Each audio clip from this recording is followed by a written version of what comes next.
नमस्कार, आप देख रहे हैं कलम न्यूज़। जिला कांग्रेस पार्टी ने आज किसानों के हस्ताक्षर अभियान के संबंध में रखी बैठक के अंदर किसानों के साथ, पार्टी कार्यकर्ताओं के साथ, यहाँ के स्थानीय लीडर तथा पूसाराम गुदारा जो कि हस्ताक्षर अभियान के प्रभारी हनुमानगढ़ के नियुक्त किए हुए हैं, उन्होंने आज बैठक के अंदर शिरकत की है। और मोदी सरकार के द्वारा जो तीनों काले कानून जो किसान विरोधी बताए जा रहे हैं, उसके विरोध में हस्ताक्षर अभियान कांग्रेस पार्टी के द्वारा चलाया हुआ है। और यह हस्ताक्षर अभियान 3 नवंबर से पहले पूर्ण किया जाना है। और हजारों की संख्या में किसानों के, मजदूरों के और कार्यकर्ताओं के हस्ताक्षर के लिए विधानसभा वाइज लक्ष्य अभिवंटित किया हुआ है। उस लक्ष्य का फीडबैक लेने और अब तक की प्रगति के बारे में आज इस बैठक के अंदर विशेष रूप से चर्चा की गई है। आपको बता दें कि कांग्रेस पार्टी के द्वारा पूरे राज्य के अंदर हस्ताक्षर अभियान चलाया जा रहा है।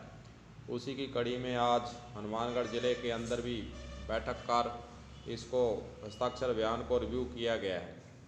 आपको यह भी बताना चाहेंगे कि 14 नवंबर को सोनिया गांधी के नेतृत्व में पूरे स्टेट के अंदर जो हस्ताक्षर अभियान चलाया गया है, हस्ताक्षरों की प्रतियां राष्ट्रपति को ज्ञापन के साथ सौंपी जाएंगी। और मोदी सरकार के द्वारा जो काला कानून लाया गया है, इसको वापस लेने के लिए, इसको रद्द करने के लिए यह हस्ताक्षर अभियान चलाया है। और आम जनता की, आम किसानों की, मजदूरों की, सबकी भावनाओं से सोनिया गांधी के नेतृत्व में कांग्रेस पार्टी राष्ट्रपति को अवगत भी करवाएगी और इस काले कानून को वापस लेने के लिए दबाव भी बनाएगी। इसी की कड़ी में विधानसभा के अंदर भी 31 तारीख को इन तीनों कृषि अध्यादेश को लेकर चर्चा होने जा रही है। और कांग्रेस पार्टी के द्वारा इस तीनों अध्यादेश के विरोध में बिल पास कर राज्यपाल को भिजवाने के लिए यह विधानसभा खासकर बुलाई गई है। और जो 3 बिल किसान विरोधी जो विधेयक है, वो केंद्र सरकार ने पारित किए। वो काला कानून है, इसे किसानी और किसान खत्म होता है। एमएसपी ख़त्म करने का सबसे बड़ा उद्देश्य, जिसे अगर एमएसपी ख़त्म हो गई तो किसान बर्बाद हो जाएगा, कौड़ी के भाव उसका अनाज बिकेगा। और इस एक्ट में कई प्रावधान नहीं है कि एमएसपी हम चालू रखेंगे। दूसरा, कृषि मंडियां जो 40 साल से डेवलप हुई है, किसानों की और मजदूरों की और व्यापारियों की रीढ़ की हड्डी है, वो इसलिए ख़त्म हो जाएगी कि कृषि मंडी में ले जा करके अनाज बेचना जरूरी नहीं है इस कानून में। अगर वहाँ नहीं गए तो सारे मजदूर, कांटेदार, फलदार ख़त्म हो जाएंगे, उनकी बेरोजगार हो जाएंगे। और कॉरपोरेट घराने कृषि मंडी से बाहर अनाज खरीद लेंगे और करके और स्टॉक कर लेंगे। तीसरी बात है कि इसमें स्टॉक की सीमा समाप्त कर दी और ज़िले में, प्रदेश में गिने चुने लोग, कॉरपोरेट घरानों के पैसे वाले लोग उसका स्टॉक कर लेंगे अनाज का, क्योंकि कॉन्ट्रैक्ट फार्मिंग इसमें लागू होगी। इनका मुख्य उद्देश्य कृषि को निजीकरण की ओर धकेलना, निजीकरण की ओर धकेल कर किसान और मजदूर पर शिकंजा कसना है। ये हम, हमारी कांग्रेस पार्टी और किसान संगठन मानते हैं। इसलिए इन तीनों विधेयकों के विरोध में हमारी विधानसभा जो 31 तारीख से राजस्थान के मुख्यमंत्री महोदय ने 31 से 2 तक बुलाई है, उसमें केंद्र सरकार के एक्ट की काट में नए किसान एक्ट कानून पास किया जाएगा जो किसानों के हित में होगा। स्टॉक की सीमा उसमें निर्धारित होगी, उसमें एमएसपी को लागू करने का रहेगा और उसमें कृषि मंडियों को यथावत बरकरार रखा जाएगा।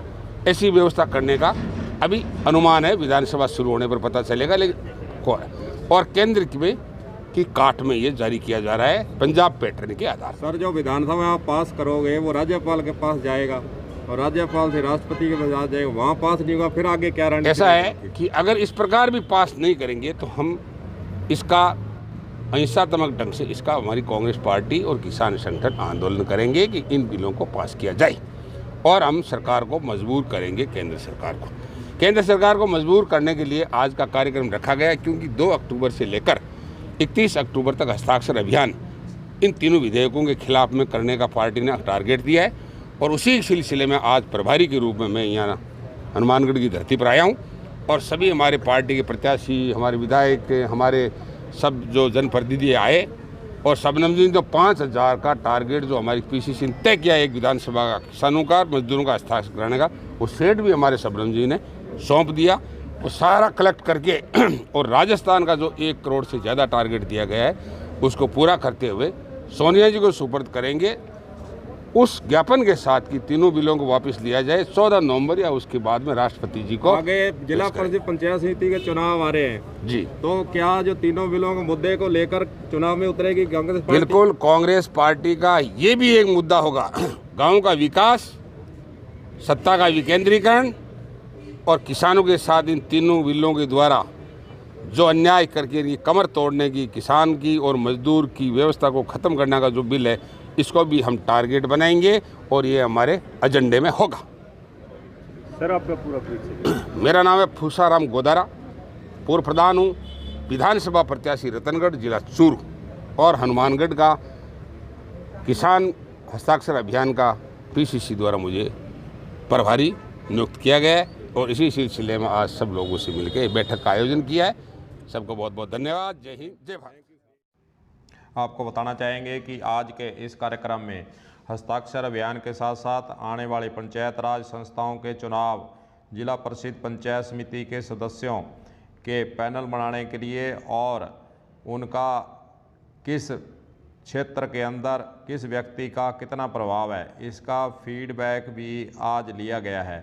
और फूसाराम गोदारा जो कि हस्ताक्षर अभियान के इस जिले के प्रभारी हैं, उनके द्वारा यह भी कहा गया है कि आने वाले समय में हम कृषि अध्यादेश जो 3 कानून लाए गए हैं, इसको चुनावी मुद्दा भी बनाएंगे और लोगों के बीच जाकर मोदी सरकार के द्वारा जो काले कानून लाए गए हैं इसका विरोध भी करेंगे और आम जनता को इसके बारे में बताएंगे, उनको समझाएंगे और चुनावी मुद्दा खासकर हम इसको बनाएंगे। और चुनाव में इस मुद्दे को लेकर हम जगह जगह जाकर सभाएं भी करेंगे और लोगों को मोदी सरकार के द्वारा जो काले कानून किसानों को बर्बाद करने के लिए, मजदूरों को बर्बाद करने के लिए लाए गए हैं, उसके बारे में हम बताएंगे। आपको यह भी बताना चाहेंगे कि हनुमानगढ़ जिले से 25,000 हस्ताक्षर का लक्ष्य रखा गया है और पूरे राजस्थान से 1 करोड़ कांग्रेस पार्टी ने लक्ष्य रखा है, जो कि 14 नवंबर को राष्ट्रपति को सोनिया गांधी के नेतृत्व में कांग्रेस पार्टी के द्वारा ज्ञापन के साथ इनको सौंपने का कार्यक्रम रखा गया है। और मोदी सरकार के द्वारा जो काले कानून है उसको